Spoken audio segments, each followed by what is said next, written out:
अच्छा भाई, फिर हमारे पास अगर हमें एक वही सिस्टम गिवन था हमें, इसमें वही चेक किया गया है, बता रहे हैं कि आपका अल्फ़ा होता है। सर, ये अल्फ़ा को आप ऐसे भी देख सकते हो, आपको जो आपके पास जो स्टेप इनपुट गिवन होता है ना, जैसे आपके पास ये फंक्शन गिवन था, आप ज़रूरी नहीं इसको सॉल्व करके आप बताओ कि मेरे पास इसकी वैल्यू -7 आ रही होगी। आप इसको अपने ट्रांसफ़र फंक्शन के अंदर देख के बता सकते हो, क्योंकि ट्रांसफ़र फंक्शन में देखो 7 लिखा हुआ है। आप इसको देख के बता सकते हो कि भाई मेरे पास ये -7 का फंक्शन होगा। अगर एक और ट्रांसफ़र फंक्शन गिवन जिसकी वैल्यू 5/s+10 है, तो वो s+10 वाला जल्दी ज़्यादा अच्छा बिहेव कर रहा होगा ज़रा। ये वही लिखा हुआ है, जैसे जैसे हमारे पास अल्फ़ा इंक्रीज़ होता है नेगेटिव में, यहाँ पे अल्फ़ा की वैल्यू -7 है भी। अल्फ़ा असल में है कि अल्फ़ा असल में हमारे पास एक पोल ये तो है, अल्फ़ा असल में हमारे पास एक पोल ही है। जैसे हमारे पास अल्फ़ा की वैल्यू नेगेटिव में इंक्रीज़ होती है, उतना ज़्यादा हमारा टाइम जो हमारा जो रिस्पॉन्स होता है वह क्विकली स्टडी स्टेट पोजीशन पे जाने की कर रहा होता है। सही है। Pole shows pole show how is our transient response. तो ये जो आपका ये वाला पोर्शन होता है ना, ये वाला, ये आपका ट्रांजिएंट रिस्पॉन्स होता है। ट्रांजिएंट रिस्पॉन्स क्या होता है कि वो स्टडी स्टेट पोजीशन से पहले पहले जो उसने ट्रैवलिंग की है, उससे हम बोलते हैं कि आपका ट्रांजिएंट रिस्पॉन्स है। अगर हमारे पोल्स की वैल्यू ज़्यादा होंगी, जितनी बड़ी हमारी पोल की वैल्यू नेगेटिव में होगी, उतना हमारा अच्छा ट्रांजिएंट रिस्पॉन्स होगा। जैसे यहाँ पे हमारे पास एक और ट्रांसफ़र फंक्शन है, इसमें देखो लिखा हुआ 2s, नीचे लिखा हुआ है s+1। यहाँ पे इसकी पावर 1 है, तो हमारे पास ये फर्स्ट ऑर्डर सिस्टम है। अगर हमारे पास पोल्स, इसका पोल्स क्या आएंगे, इसका पोल एक पॉजिटिव आएगा ना, इसमें अगर मैं s की वैल्यू +1 पुट करूँ, तो मेरे पास ये मेरा ट्रांसफ़र फंक्शन इन्फिनिटी हो जाएगा। तो अगर हमारे पास पोल्स की वैल्यू पॉजिटिव हो, जो इसमें मैं पुट करूँगा तो ये नीचे इन्फिनिटी हो जाए, तो हमारा सिस्टम अनस्टेबल हो जाता है। हमारी पोल्स की वैल्यू कोशिश करो कि हमेशा नेगेटिव होनी चाहिए। यहाँ पे देखो, अगर -7 पुट करूँगा तब मेरे पास आंसर इन्फिनिटी, मतलब मेरी पोल्स की वैल्यू माइनस में है। अगर आपकी पोल्स की वैल्यू पॉजिटिव होगी, तो आपका जो ट्रांसफ़र फंक्शन होगा वो अनस्टेबल होगा। माइनस की रखेंगे तो स्टेबल होगा। अगर हमारी माइनस की वैल्यू आ रही होगी, देखो इसमें तो मैं क्या वैल्यू पुट करूँ एस की, क्या नीचे वाला आंसर 0 हो जाए इस वाले में, -7। -7 ना। -7। तो माइनस की वैल्यू से हमारा सिस्टम स्टेबल रहता है, मतलब माइनस में हमारा सिस्टम स्टेबल होगा। अब इसमें मैं एस की वैल्यू क्या पुट करूँ कि हमारा सिस्टम 0 हो जाए नीचे वाला, +1। +1 ना। तो अगर आपके पोल्स की वैल्यू पॉजिटिव होगी तो आपका सिस्टम अनस्टेबल है, और अगर आपकी सही। पोल्स की वैल्यू नेगेटिव है तो आपका सिस्टम स्टेबल है। दूसरा हमारे पास है फर्स्ट ऑर्डर सिस्टम है, ये जनरलाइजेशन फॉर्म है, इसमें ये है। सही है, इसी को इम्पोर्ट ज़रूरत नहीं है इसकी, यहाँ से आ जाओ। अच्छा, कुछ अब पैरामीटर होते हैं। पहली चीज़ है टाइम कांस्टेंट, दूसरी चीज़ है राइज टाइम, तीसरी चीज़ है सेटलिंग टाइम। आपको एग्ज़ाम में ऐसा ट्रांसफ़र फंक्शन गिवन होगा और पूछा जाएगा कि बताओ इस ट्रांसफ़र फंक्शन का टाइम कांस्टेंट क्या है, इस ट्रांसफ़र फंक्शन का राइज टाइम क्या है, और इस ट्रांसफ़र फंक्शन का सेटलिंग टाइम क्या है। तो देखो, आपको से सबसे पहले देखते हैं आपका टाइम रिस्पॉन्स क्या होता है। लिखा है value of that given e⁻ here. देखो, टाइम रिस्पॉन्स सिंपल क्या होता है, टाइम कांस्टेंट क्या होता है। आपका जो, ये सपोज करो एक ग्राफ है, इस ट्रांसफ़र फंक्शन का ये एक ग्राफ बना हुआ है। सही है। अगर आप इसके जो ओरिजिन है यहाँ पे, इस ओरिजिन पे स्लोप लोगे, आपका जहाँ पे ओरिजिन है, इस ओरिजिन पे अगर आप स्लोप लोगे, स्लोप, तो वो जो स्लोप होगा ना आपका, स्लोप का रेसिप्रोकल आपका टाइम कांस्टेंट होता है। उस स्लोप का रेसिप्रोकल आपका टाइम कांस्टेंट होता है। और ये जो ए की वैल्यू बताऊँ क्या होती है, ए की वैल्यू आपकी ये वही वैल्यू होती है पोल्स की। जैसे अगर मैं -7 पुट करते हो ना पोल्स की जगह, ये ए की वैल्यू वही -7 होती है यहाँ पे। तो मैं बोलूँ बताओ इसका टाइम कांस्टेंट क्या होगा, बोलेगा -1/-7 है। ठीक है। सही। इस तरह दूसरी चीज़ क्या है, राइस टाइम। मतलब राइस टाइम मतलब कितना टाइम लगता है उसको 0.9% कंप्लीट करने के लिए। ये मेरा जा रहा, देखो मैंने टाइम इस पर मेरा स्टार्ट हो गया, पहुँचा पहुँचा पहुँचा, यहाँ तक 63% हो गया, यहाँ तक हो गया, तो 90% उसने रास्ता कवर कर लिया है। तो जब वो 90% अपना डिस्टेंस ट्रैवल कर लेता है, जो कि यहाँ तक उसने कर लिया फॉर एग्जांपल, उस डिस्टेंस ट्रैवल करने में जितना उसको टाइम लगा है उसको हम बोलते हैं आपका वो राइज टाइम होता है। उसका फार्मूला आपको याद करना है ये वाला, सही है। तो 63% वाला भी होता है तो क्या हिसाब होता है? 63% वाला ये होता है कि आपका इसमें बोलते हैं कि आपके पास जब आपकी, इसको बोलते हैं टाइम कांस्टेंट, नहीं टाइम कांस्टेंट, हाँ टाइम कांस्टेंट बोलते हैं। टाइम कांस्टेंट क्या होता है कि आपकी ट्रांसफ़र फंक्शन 0 से स्टार्ट हो रहा है और उसको 1 तक जाना है। जब तक वो अपना 63% कवर कर लेगा अपने पूरे फासले का, उसको हम बोलते हैं कि वो टाइम कांस्टेंट होता है। वो डिस्टेंस कि जब तक वो अपने पूरे सिस्टम का या पूरे पाथ का 63% कवर कर ले, उसको हम बोलते हैं टाइम कांस्टेंट। एक और ज़बान में ये होता है जब आपके ई की वैल्यू ना, जब आपकी ई की वैल्यू ये वाली, जब आपकी ये ई की वैल्यू -1 हो जाए, तब जो टाइम की वैल्यू होती है ना उसे हम बोलते हैं कि वो टाइम कांस्टेंट है। दो डेफिनेशन है इसकी, पहली कि जब तक आपका 63% तक पहुंच जाए, दूसरी ये कि आपकी जो ई की पावर होती है इस फंक्शन में ये -1 हो जाए। बस आप याद रख लो कि आपका टाइम की जो आपका रिस्पॉन्स है ना, जब तक आपका रिस्पॉन्स 63% ना हो जाए, 63%, जब तक आपका रिस्पॉन्स 63% हो जाए, तब तक जो आपके उस वक्त जो आपके टाइम की वैल्यू होती है उसे बोलते हैं कि वो टाइम कांस्टेंट है वो। और वो 1/a, ये आपका स्लोप है इस पर्टिकुलर पॉइंट पे स्लोप ऐसे। राइज टाइम क्या होता है आपका फार्मूला, राइज टाइम जब 90% तक पहुँचे से बोलते हैं राइज टाइम। जैसे तीसरा आपके पास है सेटलिंग टाइम। सेटलिंग टाइम क्या होता है जब वो आपके पास 98% तक पहुँच जाए। 90 मतलब बिल्कुल टॉप पे, ये 100% है 1, आपका ये 98% तक पहुँचो उसे हम बोलते हैं आपका सेटलिंग टाइम होता है। यहाँ पे 2% का मतलब क्या है, 2% मतलब सिर्फ 2% रहता है। 2% का मतलब ये है कि सिर्फ 2% रहता है, लेकिन आप ये याद कर लो कि आप 98 तक परसेंट तक पहुँचो उसे हम बोलते हैं वो सेटलिंग टाइम होता है। और इसकी वैल्यू क्या होती है, 4/a होती है। ठीक, क्लियर है। हम्म, फॉर एग्जाम्पल देखो आपके पास एक फंक्शन गिवन है, आपके पास ट्रांसफर फंक्शन है। उन्होंने बोला है तो इसका टाइम कांस्टेंट क्या है, इसका राइज टाइम क्या है, इसका सेटलिंग टाइम क्या है, सब बताओ हमें। तो इसका टाइम कांस्टेंट क्या हो जाएगा, ये आपके पास ए की वैल्यू है, 1/a टाइम कांस्टेंट हो जाएगा। राइज टाइम क्या हो जाएगा, 2.2 डिवाइड बाई ए आपके पास राइज टाइम है। सेटलिंग टाइम क्या होगा, 4/a। सबके फार्मूला को याद होने चाहिए, इसका आंसर आपके पास 2 आ जाएगा। अगर इसको ग्राफिकली रिप्रेजेंट करें, ग्राफिकली हम इसको ऐसे रिप्रेजेंट करेंगे, आपके पास जो 2 वाली वैल्यू आ रही थी, जो टाइम की वैल्यू आपके पास, ये कौन सा रिस्पॉन्स, ये आपके पास सेटलिंग टाइम था। आपके पास जो 1.1 की वैल्यू आ रही थी आपके पास राइज टाइम था, तो ये 1.1 की वैल्यू आपके पास राइज टाइम है। आपके पास जो स्लोप आ रहा था 0.5 का स्लोप था, तो आप यहाँ पे लाइन बनाओगे ऐसी और बोलेगे इसका स्लोप जो है 0.5 है। तो इसको ग्राफिकली ऐसे रिप्रेजेंट करते हैं। अच्छा, ग्राफ में ये वो ग्राफ नहीं जिसकी बात की जा रही है, ये अलग ग्राफ होता है। लिखा है जैसे कि पोल्स, 2.2 कौन सा है ये राइस टाइम के अंदर? ये 2.2 जी। ये फार्मूले का है। राइज टाइम का फार्मूला हाँ, ये है 2.2 डिवाइड बाई ए। ठीक है ठीक। इसी तरह जैसे इसका फार्मूला किया ना 4/, ये फार्मूले का ये 2 आपका जो है वो आपने अपने ट्रांसफर फंक्शन से निकाला हुआ है। इसी तरह आपके पास एक ग्राफ है, अगर हमें अपने पोल्स और अपने जो हमारे पास ज़ीरोज़ होते हैं उसको हमने अगर अपने ग्राफ में प्लॉट करना हो, तो हम पोल्स और ज़ीरोज़ को एक्स एक्सिस में प्लॉट करते हैं। इससे अगर मैं अपने पोल्स निकालूं और इससे अगर मैं ज़ीरो निकालूं, अपने कितने पोल्स हैं कितने ज़ीरोज़ हैं, तो उस पोल्स और ज़ीरोज़ को मैं ग्राफ में एक्स एक्सिस में प्लॉट करूँगा। और अगर कोई इमेजिनरी वैल्यूज़ आए, जो कि अक्सर और बेशतर सेकेंड ऑर्डर सिस्टम में आती है, अगर कोई इमेजिनरी वैल्यू है तो इमेजिनरी वैल्यू मैं अपने वाई एक्सिस में प्लॉट करूँगा।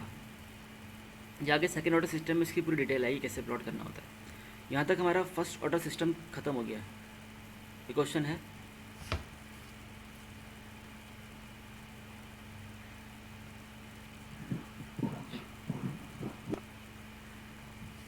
आगे बढ़े। हाँ सही। ठीक है, जैसे फिर एक और एग्जांपल है हमारे पास ये।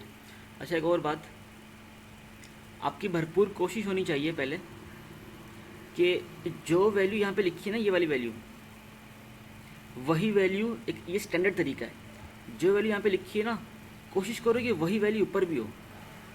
जैसे यहाँ पे बनाई गई है, यहाँ पे पहले से यहाँ पे 2 नहीं था, लेकिन उसको ज़बरदस्ती बनाया गया है।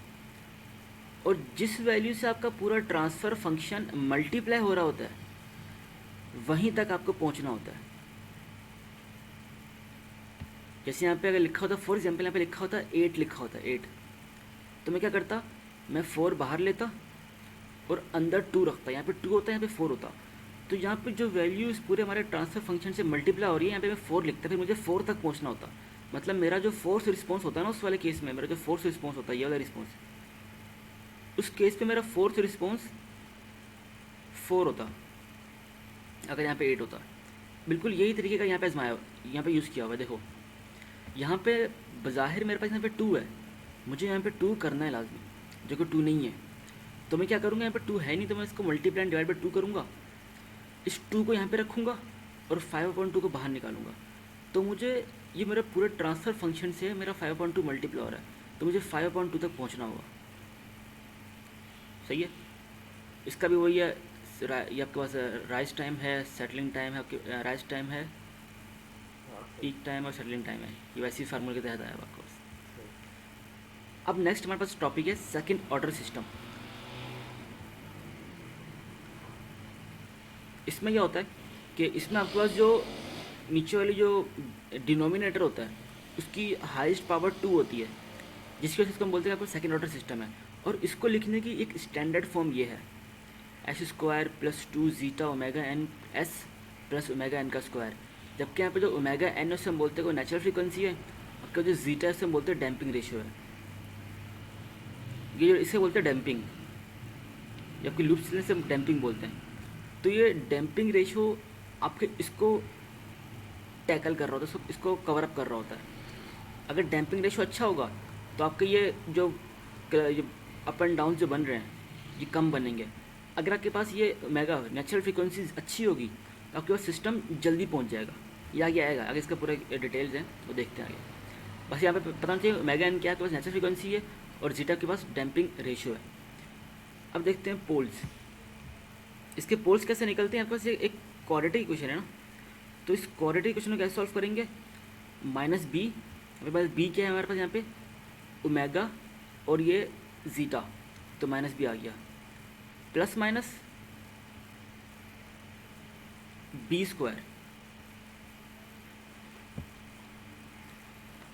b² हमारे पास ये होगा ओमेगा स्क्वायर और जीटा का स्क्वायर, ये रूट के अंदर आएगा, b² माइनस 4ac। यहाँ पे 4 क्या होगा हमारे पास, 4 हमारे पास होगा और a हमारे पास यहाँ पे 1 होगा, c हमारे पास यहाँ पे ओमेगा का स्क्वायर होगा। तो यहाँ पे हमारे पास लिखा होगा 2, मैं करके दिखाता हूँ इसको। अपनी स्लाइड खोल लो अगर इसमें नहीं है तो। हाँ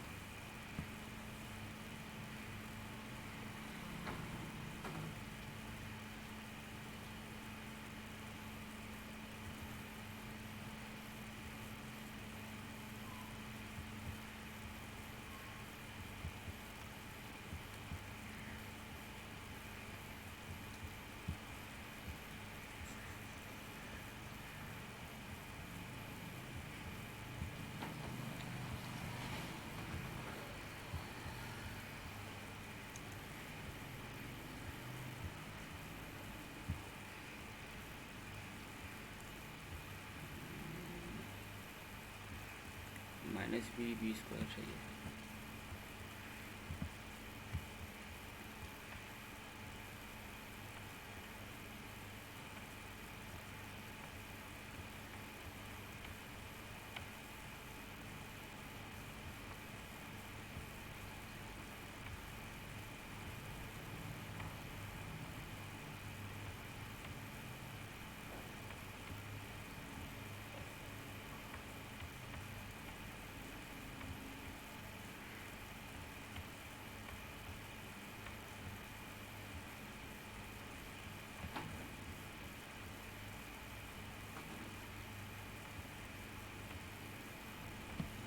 ये देखो ये -b लिखा हुआ है, इसमें हमने इसको पूरे को ना, हमारे पास जो b है, b की वैल्यू हमारे पास क्या है 2 जीटा ओमेगा, ये पूरा हमारा b है।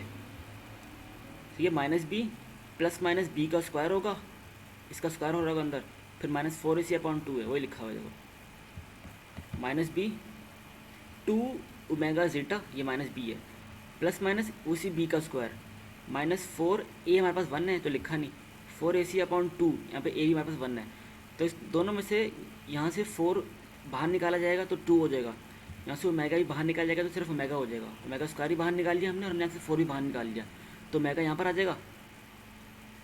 सही है, अंदर सिर्फ जीटा स्क्वायर -1 बच जाएगा, और दोनों में से 2 कॉमन लेंगे तो 2 से 2 कट जाएगा, तो सिर्फ zeta omega N plus minus यहाँ पे ओमेगा एन आ जाएगा, और अंडर रूट के अंदर जीटा स्क्वायर -1 आ जाएगा। तो ये फार्मूला ऐसे ड्राइव हुआ हुआ है, ये वाला फार्मूला है, ये ऐसे निकला हुआ है, थोड़ा सिंप्लीफाई किया हुआ है इसको। इसमें बी की वैल्यू ये रखना, ए की वैल्यू 1 रखना, और सी की वैल्यू ओमेगा एन का स्क्वायर रखना, तो बस ये वाला फार्मूला बनकर आएगा। इस फार्मूले को यूज़ करते हुए हम इसमें पोल्स देख रहे थे, हमारे पोल्स कैसे हैं। ठीक है, यहाँ तक क्लियर है?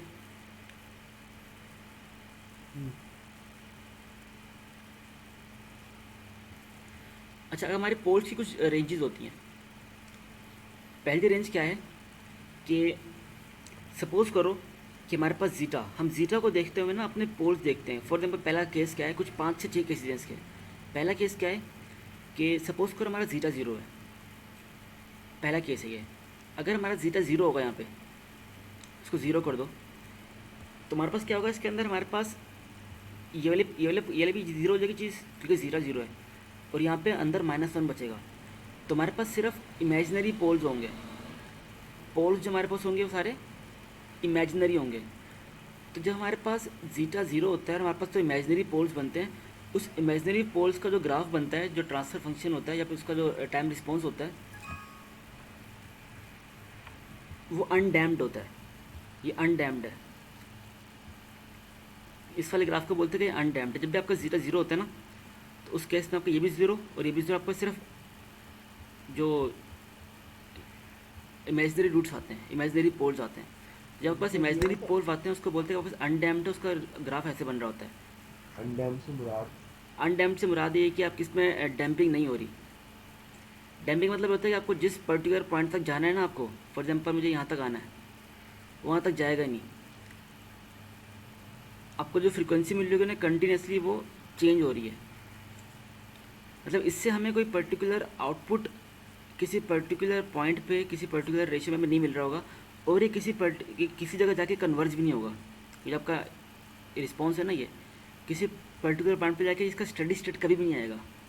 तो ऐसा टाइम रिस्पॉन्स जिसका स्टडी स्टेट कभी भी ना आए, उसे हम बोलते हैं कि वो अनडैम्प्ड होता है, क्योंकि ये कभी रुकेगा ही नहीं। ये ऐसे होता है ना, हमारे आमतौर पर ग्राफ ऐसे होते हैं, जाते हैं तो स्टडी स्टेट पोजीशन में आ जाते हैं। ये स्टडी स्टेट पोजीशन में नहीं आएगा, इसलिए बोलते हैं इसको अनडैम्प्ड। ठीक है, सही है। अगर हमारे पास जीटा की, पोल्स को डिफाइन किस तरह से करेंगे हम लोग? किसको? पोल्स और जीरोस, मतलब पोल्स होता क्या है यहाँ पर, किसको देखो, कहेंगे? और यहाँ भी पोल्स का मकसद वही है, पोल्स की ऐसी वैल्यू जो कि आपके डिनोमिनेटर को 0 कर दे। यहाँ भी पोल्स वही है, और 0 का मतलब हो जाएगा जब कोई डिनोमिनेटर को 0 कर दे। तो पोल्स की वो हो गया ना, मतलब सॉल्व करने का, लेकिन डिफाइन कैसे करेंगे? पोल्स होगा क्या है, होता क्या है यहाँ? पोल्स ये है कि आप इसको ये बता सकते हो कि पोल्स आपका यहाँ पे ना, ये जो यहाँ पे पोल्स लिखा हुआ है ना, इसका मकसद ये है कि इस पोल से हम लोग वैल्यूज़ जनरेट करते हैं। फिर अगर उस वैल्यूज़ के अंदर हम देखते हैं कि कौन सी वैल्यूज़ रियल नंबर की वैल्यूज़ हैं और कौन सी वैल्यूज़ के अंदर इमेजिनरी नंबर की वैल्यू है। पोल्स को देखते हुए हम ये ग्राफ अपना डिज़ाइन कर रहे होते हैं। जैसे कि एक पिक्चर बन जाएगा, मैं दिखाता हूँ। अगर हमारे पास पोल्स की इन्फॉर्मेशन होगी ना,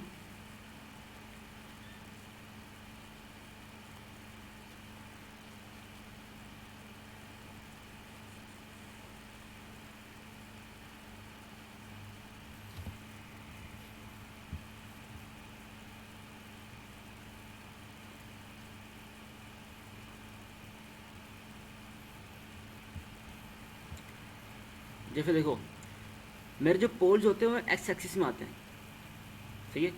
अगर मेरे पास पोल्स की इन्फॉर्मेशन होगी, मुझे पोल्स को देखते हुए ना मुझे अपना सिस्टम का टाइम रिस्पॉन्स पता चल रहा होगा कि स्टडी स्टेट रिस्पॉन्स कैसा दे रहा है वो।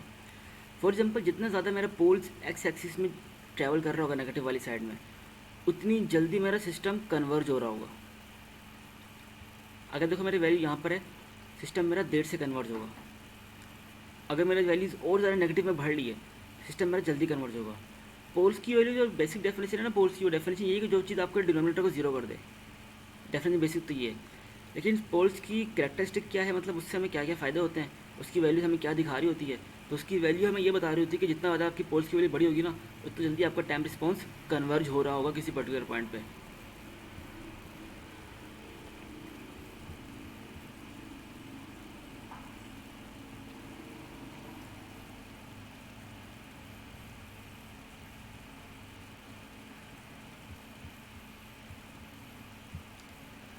आगे हमारे पास है, अगर हमारे पास इसकी वैल्यू 0 से 1 के इन बिटवीन हो, अगर यहाँ पे वैल्यू हमारे 0 से 1 के बीच में होगी, तो आपके पास यहाँ पे इसकी भी कोई ना कोई वैल्यू आ रही होगी, सही है। और यहाँ पे हमेशा आयोटा आएगा, क्यों? क्योंकि यहाँ पे देखो हम इसकी जगह, अच्छा यहाँ पे एक और सिंप्लीफिकेशन की गई है, साइन चेंज हो गया ना। हम बता रहा हूँ कैसे किया हुआ। यहाँ पे क्या किया है, यहाँ पर दिया है ना, इसमें से -1 कॉमन ले लिया गया है। जब -1 कॉमन लेंगे तो बाहर आपके पास आयोटा आ जाएगा, तो यहाँ पे पास 1 माइनस जीटा का स्क्वायर बच जाएगा। जब इसमें से माइनस कॉमन लेंगे तो भले आप सिर्फ इसी को ध्यान में रखो, उसको भले ना रखो, इस वाले फार्मूला को भले ना रखो ध्यान में, इसको ही रखो भले। मैं बता रहा हूँ ये वाला फार्मूला बना कैसे। इस वाले अंदर रूट में से -1 कॉमन ले लिया गया है। जब -1 कॉमन लेंगे तो यहाँ पे 1 माइनस जीटा स्क्वायर हो जाएगा, जो कि ये फार्मूला आपके पास नेक्स्ट पेज में लिखा हुआ है, ये वाला। लेकिन अपने जहन में वही वाला फार्मूला रखो, यहाँ पे लिखा हुआ है जीटा स्क्वायर -1 लिखा हुआ, वही रखो जहन में। अब क्या है, हमारे पास जो वैल्यूज़ है जीटा की 0 से 1 है। अगर यहाँ पे मैं वैल्यू 0 से 1 पुट करूँगा, कोई भी वैल्यू बीच में पुट कर लूँगा, तो मेरे पास कोई ना कोई वैल्यू होगी रियल नंबर की, कोई ना कोई रियल नंबर, मेरे पास कोई ना कोई वैल्यू रियल नंबर की होगी। और अगर मैं यहाँ पे जीटा की वैल्यू 0 से 1 पुट करूँगा, तो वो वैल्यू हमेशा, बल्कि इसमें पुट करता हूँ, अगर यहाँ पे मैं जीटा की वैल्यू 0 से 1 पुट करूँगा, तो वो वैल्यू 0 से 1 के इन बिटवीन, 0 से 1 नहीं होगा, ना वो वैल्यू 1 होगी ना वो वैल्यू 0 होगी। नहीं, यहाँ पे ये नहीं आएगा, ये लेस देन ही है, ये भी लेस देन है, नीचे लेस देन इक्वल टू नहीं है, लेस देन होगा ये। अगर यहाँ से मैं वैल्यू इसकी 0 से 1 तक पुट करूँगा, तो इसमें क्या होगा, ये मेरे पास अंदर वाली वैल्यू हमेशा नेगेटिव में आएगी। जब मेरी अंदर वाली वैल्यू हमेशा नेगेटिव में आएगी, तो मेरे पास ये पूरा जो रिस्पॉन्स होगा, ये वाली जो वैल्यू होगी मेरे पास हमेशा आयोटा की फॉर्म में आएगी, जो कि इमेजिनरी नंबर होगा। तो जब मेरे पास अगर मेरे जीटा की वैल्यू 0 से 1 तक होती है, 0 से 1 तक की वैल्यू, मेरे पास पोल्स क्या होते हैं, मेरे पास इसमें रियल पार्ट भी होता है, और उस पर मेरे पास ये वाला पार्ट इमेजिनरी पार्ट भी होता है, सही है। यहाँ पे आयोटा आएगा, बल्कि इसमें फार्मूला लिखा हुआ है, ये रहा। इससे मेरे पास रियल पार्ट भी होगा मेरे पास, और मेरे पास इसमें इमेजिनरी पार्ट भी होगा। तो इसका जो हमारे पास, जब ऐसा सिस्टम जिससे हमारे पास 0 वाला पोर्शन भी हो और जिसमें हमारे पास 1 वाला इमेजिनरी पोर्शन भी हो, तो उसका जो स्टेडी स्टेट रिस्पॉन्स बनता है वैसे बनता है। इससे हम बोलते हैं अंडर डैम्प्ड। इसमें शुरू में क्या होता है, बहुत हाई फ्रिक्वेंसी होती है और फिर आपका जगह कन्वर्ट होता है, इसको बोलते हैं अंडर डैम्प्ड। अच्छा, अंडर डैम्प का यहाँ पे ग्राफ गलत बना हुआ है,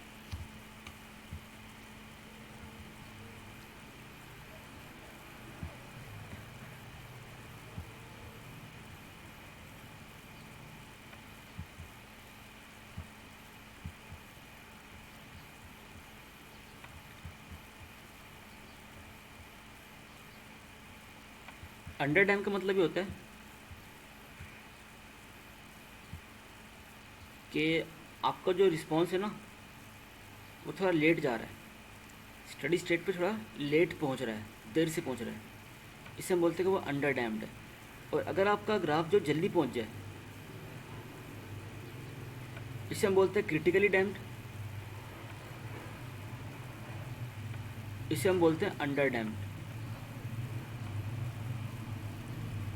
तो अंडर डैम का मतलब जब आपकी वैल्यू 0 से 1 के इन बिटवीन हो,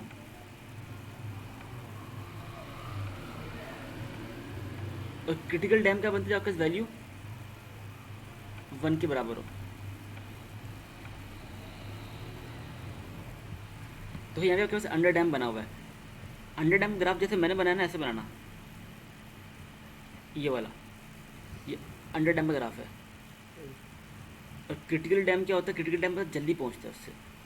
अगर हमारे पास जीटा की वैल्यू 1 हो जाए, अगर जीटा की वैल्यू हमारे पास 1 हो जाए, तो इस वाले फार्मूले में अगर मैं 1 पुट करूँ, यहाँ पे 1 पुट कर दूँ, या मैं यहाँ 1 पुट कर दूँ, तो मेरे पास ये पूरी वैल्यू 0 हो जाएगी। इस केस से मेरे पास सिर्फ रियल पार्ट है, सिर्फ रियल पोर्शन है। अगर आपके पास सिर्फ रियल पोर्शन होता है, पोल्स में सिर्फ रियल पोर्शन होता है, तो उस वाले केस में आपका जो टाइम रिस्पॉन्स होता है वो क्रिटिकली डैम्ड होता है। क्रिटिकल डैम मतलब बड़ी जल्दी पहुंच रहा है। तो 3 केस हो गए। पहला क्या होता है, इसमें आपका जीटा की वैल्यू 0 हो, जीटा की वैल्यू 0 से 1 हो, और जीटा की वैल्यू 1 हो।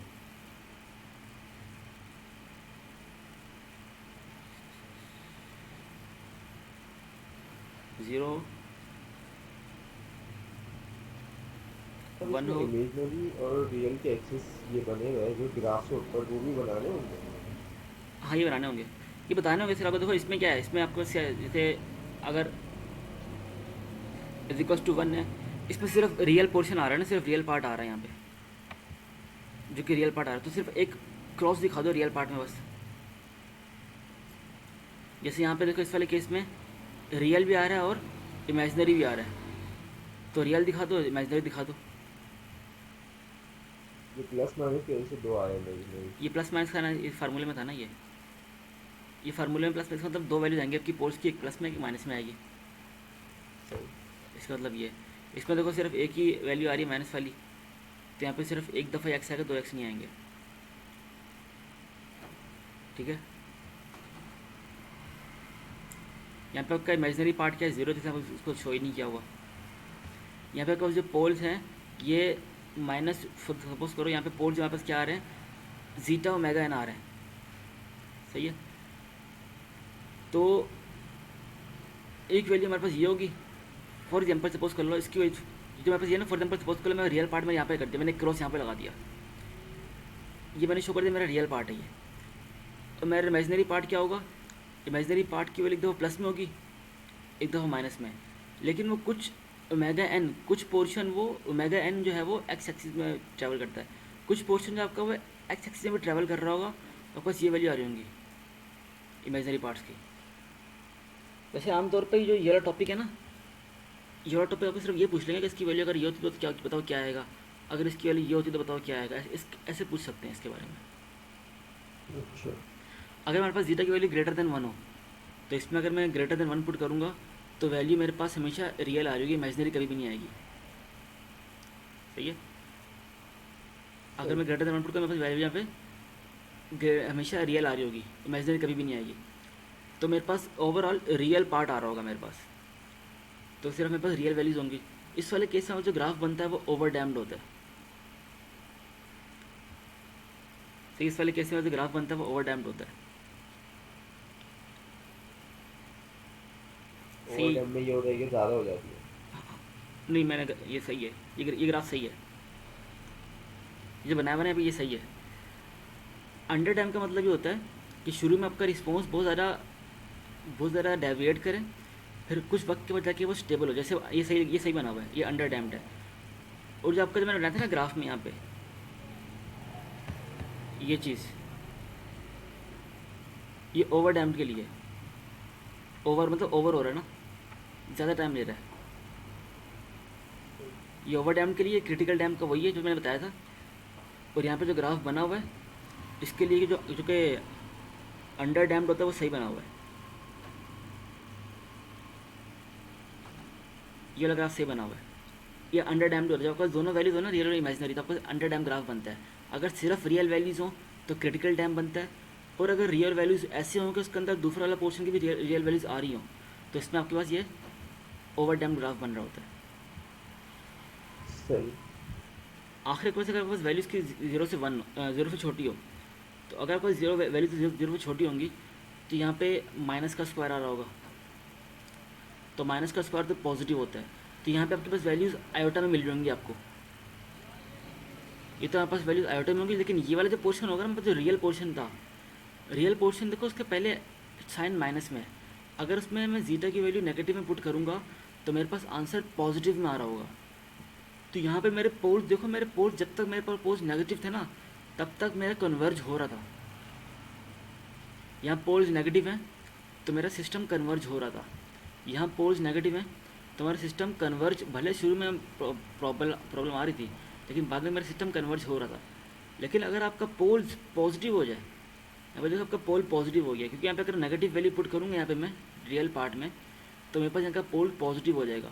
और जब आपका पोल पॉजिटिव हो जाए, आपके पास एक ऐसा ग्राफ बनता है जिसे बोलते हैं कि वो अनस्टेबल ग्राफ है। ये ठीक है यहाँ तक? समझ गए थे। ये अनस्टेबल ग्राफ, जो पोल्स सिर्फ एक केस में हमारे पास अनस्टेबल बनते हैं, जब हमारे पास जीटा की वैल्यू 0 से कम हो जाए। सही है। ठीक है, इससे क्वेश्चन कैसा आता है इसका? अच्छा, जैसे हमारे पीछे था इस नंबर 1 में, ऑर्डर नंबर 1 में, उसमें क्या था, हमारे पास टाइम रिस्पॉन्स था, राइज टाइम था, सेटलिंग टाइम था, उसमें पीक टाइम था। तो यहाँ पे कुछ वैसी टेक्नोलॉजीज़ हैं, लेकिन उनके फार्मूले अलग हैं। राइज टाइम का मतलब वही है जो कि वहाँ पे था। कि राइज टाइम का मतलब क्या होता है कि जितना उसको 90% जाने में लग रहा है, उसको बोलते हैं राइज टाइम। सेटलिंग टाइम क्या होता है, उसका फार्मूला ये है। सेटलिंग टाइम मतलब जब 98% तक पहुँच जाए। इसमें क्या होता है, पीक टाइम। सेकेंड ऑर्डर में पीक टाइम का तस्वुर भी है। पीक टाइम क्या होता है कि ये आपका सिस्टम है, सही है, ये आपका कौन सा सिस्टम है, क्रिटिकली डैम सिस्टम है आपके पास। क्रिटिकल नहीं, अंडर डैम्ड। ये अंडर डैम सिस्टम है। इसमें क्या होगा कि सबसे टॉप वाली जो वैल्यू होगी, सबसे टॉप वाली जो वाइब्रेशन होगी हमारी, वो जो टॉप वाली वाइब्रेशन होगी, उसका जो हमारे पास टाइम आएगा, उससे हम बोलते हैं कि वो आपके पास पीक टाइम होता है। आपका वो रिस्पॉन्स जो कि सबसे ज़्यादा हो, जिसकी पीक सबसे बड़ी हो, उस सबसे बड़ी वाली पीक में आपका जो टाइम होता है, उससे हम बोलते हैं कि बस वो पीक टाइम होता है। उसका फार्मूला ये है। सर यहाँ पे राइस टाइम का फॉर्मूला क्या होगा? इसका फार्मूला से नहीं लिखवाया है, तो होगा भी नहीं, इसने लिखवाया नहीं है इसका। ठीक है, वो लिखा हुआ है time taken for the response to reach the first peak of the oscillation. आमतौर पर जो फर्स्ट पीक होती है वही पीक सबसे बड़ी होती है। तो आमतौर पर फर्स्ट पीक का जो टाइम होता है उसे हम राइज टाइम बोल रहे होते हैं।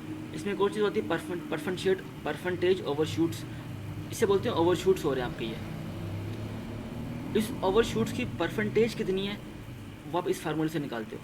ये फार्मूला आपका, ये ई की पावर में सब कुछ लिखा हुआ है। ई की पावर सारी ये, ई की पावर ये मल्टीप्लाई बाय 100। तो परसेंटेज ओवरशूट्स की वैल्यू हम ऐसे निकाल रहे होते हैं। तो आपको यहाँ पे 3 फार्मूला आपको याद करना है। सेटलिंग टाइम याद करना है, पीक टाइम याद करना है, और परसेंटेज ओवरशूट्स आपको याद करना है। इससे क्वेश्चन कैसे आते हैं, क्वेश्चन कैसे आते हैं, आपको क्वेश्चन है गिवन है, इसमें आपसे पूछा गया कि बताओ इसमें सेटलिंग टाइम क्या होगा, बताओ इसमें पीक टाइम क्या होगा, बताओ इसमें परसेंटेज ओवरशूट्स क्या होगा। तो देखो, आपने अपने जो नीचे वाले जो डिनोमिनेटर होगा ना, उसको कंपेयर करना है इससे। जब अपने डिनोमिनेटर को इससे कंपेयर करके, और एक और चीज़, जो वैल्यू आपकी यहाँ पे लिखी है, अगर 4 लिखी हुई है ना, तो आपको वैल्यू यहाँ पर भी 4 ही चाहिए होगी। तो यहाँ पे 4 लाने के लिए मैं इसको मल्टीप्लाई एंड डिवाइड बाय 4 करूँगा। 5 और 4 को बाहर ले लूँगा, ऊपर सिर्फ 4 बच जाएगा।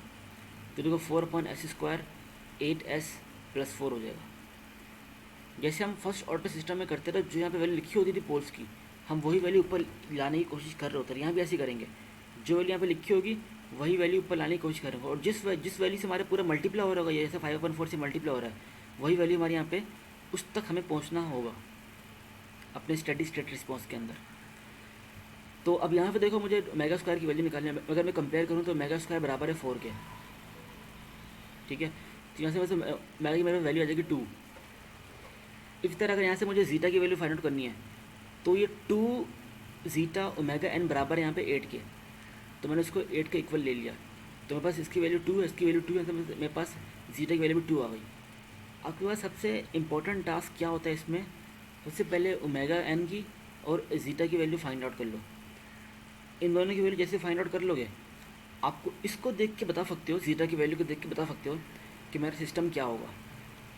यहाँ पे तो जैसे बताया गया है, यहाँ पे बताया गया मेरे पास जीटा की वैल्यू 2 है, मतलब कि वो 1 से बड़ी वाली कैटेगरी में आ रहा है, उसकी वैल्यू 1 से बड़ी है। तो मेरे पास जो टाइम रिस्पॉन्स बनेगा वो ओवर डैम बनेगा, ये बताना होगा। इसके लिए आपको ये 5 केसेस पता होने चाहिए। आप जीटा की वैल्यू को देखते हुए बता सकते हो कि मेरे पास कौन सा सिस्टम बनेगा यहाँ पे।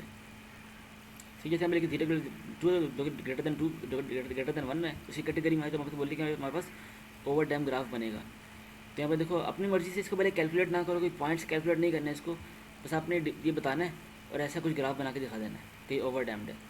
सही है।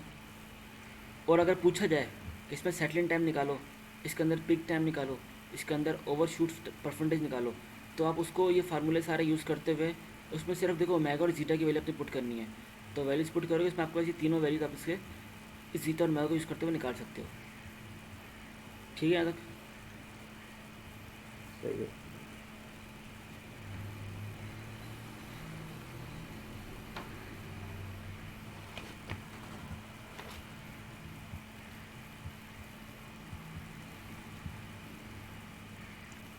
बाकी ग्राफ ये है, देखो हमने जब सॉल्व किया था, जब जीटा की वैल्यू हम पुट कर रहे थे, तो हमारे पास दो चीज़ आती है, एक तो रियल पार्ट आता है ना हमारे पास, एक हमारे पास इमेजिनरी पार्ट आता है।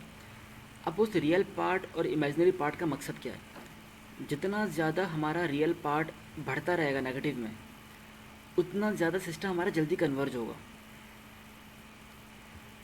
सही, जितना हमारा रियल पार्ट नेगेटिव में बढ़ेगा उतना जल्दी हमारा सिस्टम कन्वर्ज होगा, और जितना ज़्यादा हमारा जो इमेजिनरी पार्ट बढ़ेगा, ऊपर बढ़ेगा, उतना ज़्यादा हमें डिस्टर्बेंस मिल रही होगी। सही है। अगर हमारे पास पोल्स इंक्रीज होंगे, फ्रीक्वेंसी, अगर हमारे पास फ्रीक्वेंसी मतलब रियल पार्ट, अगर हमारे पास रियल पार्ट इंक्रीज होगा तो हमारे पास फ्रीक्वेंसी जल्दी मतलब जल्दी कन्वर्ज होगा वो। ऐसे सपोज कर लो कि अगर हम लेफ़्ट में बढ़ते हैं, अगर मैं लेफ़्ट की तरफ इंक्रीज़ करता हूँ तो मैं जल्दी फास्टर रिस्पॉन्स होगा मेरे पास, फास्टर, जल्दी कन्वर्ट हो जाऊँगा मैं। और अगर मैं ऊपर की तरफ बढ़ता हूँ तो मेरे पास फ्रीक्वेंसी बढ़ेगी, मतलब जो है ना ऑसिलेशंस या वाइब्रेशंस, ये वाइब्रेशन मेरे पास, और अगर मैं और ऊपर चलता हूँ मेरे पास वाइब्रेशन और ज़्यादा आ रही होंगी, और चले जाऊँ तो और ज़्यादा वाइब्रेशन मेरे पास आ रही होंगी। जितना ज़्यादा मैं वाई एक्सिस में या इमेजनरी पार्ट में ऊपर जाते रहूँगा, उतनी ज़्यादा मेरे पास फ्रीक्वेंसी बढ़ रही होगी, और जितना ज़्यादा मैं एक्स एक्सिस में ट्रैवल कर रहा हूँ नेगेटिव वाले डायरेक्शन में, उतना ज़्यादा मेरे पास फास्ट रिस्पॉन्स आ रहा होगा। इसी तरह अगर मैं बात करूँ राइट साइड की, राइट साइड में अगर मैं बढ़ रहा हूँगा बिल्कुल ओरिजिन में, उसमें वही होगा, मेरे पास जल्दी फास्ट रिस्पॉन्स आ रहा होगा। देखो अगर मैं राइट साइड में पॉजिटिव की तरफ जा रहा हूँ ना, इस तरफ ऐसे, तो इसमें क्या होगा, मेरे पास पोल्स मेरे पास पॉजिटिव आ रहे हैं, और अगर मेरे पास पोल्स पॉजिटिव होते हैं तो मेरे पास एक अनस्टेबल सिस्टम बनता है। अभी तक देखो मेरे पास फ्रीक्वेंसी 0 है, जैसे ही मैं ऊपर बढ़ा, जैसे फॉर एग्जांपल इस वाले पॉइंट पर आया, इस वाले पॉइंट पे क्या हुआ, मेरे पास जो है क्या कहते हैं रियल पार्ट मेरे पास 0 है, लेकिन मेरे पास एक डैम्पिंग सिस्टम आ रहा है। और बढ़ूंगा, फ्रीक्वेंसी देखो और ज़्यादा बढ़ रही है, तो जैसे जैसे मैं वाई में ट्रैवल करूँगा मेरे पास फ्रीक्वेंसी इंक्रीज़ होती है। तो क्या यहाँ पे फ्रीक्वेंसी कम थी? सबसे पहले जब मैं था एक्स एक्सिस में, फ्रीक्वेंसी थी नहीं, मैं बढ़ा हुआ एक्सिस में, ऊपर बढ़ा, रियल इमेजनरी पार्ट्स में बढ़ा, तो क्या हुआ, फ्रीक्वेंसी इंक्रीज़ हुई। अगर और बढ़ूंगा तो और ज़्यादा फ्रीक्वेंसी इंक्रीज़ होगी मेरी। इसी तरह जैसे मेरा पार्ट, मैं अगर मेरी वैल्यू अगर यहाँ पर आ जाएगी, इस वाले पोर्शन में आ जाएगी, फॉर एग्जाम्पल कहीं भी आए इस वाले रीजन में, फर्स्ट क्वाड्रेंट में भले मेरे पास वैल्यूज़ कहीं भी आए, तो उसमें वाले उस पॉइंट पे मेरे पास जो पोल्स होगा उसकी वैल्यू पॉजिटिव होगी, और मेरे पास डिस्टर्बेंस भी अच्छी खासी होगी। तो मेरे पास ये अनस्टेबल सिस्टम बन रहा होता है, क्योंकि आपका जो रियल पार्ट अगर पॉजिटिव होता है आपके पास हमेशा अनस्टेबल सिस्टम बनेगा। अब फर्स्ट क्वाड्रेंट में कहीं भी आपकी वैल्यू आपके पास अनस्टेबल सिस्टम बनेगा। अगर सिंपल एक्स एक्सिस में हो तो उसका ग्राफ ऐसे बनता है, अगर वाई एक्सिस में ट्रैवल करो उसका ग्राफ जितना ऊपर चलता रहेगा उतनी ज़्यादा आपके पास फ्रिक्वेंसी बढ़ती रहेगी। क्लियर है ये चीज़? सही है। समझ में आ रहा है ना? हाँ हाँ, आ रहा है।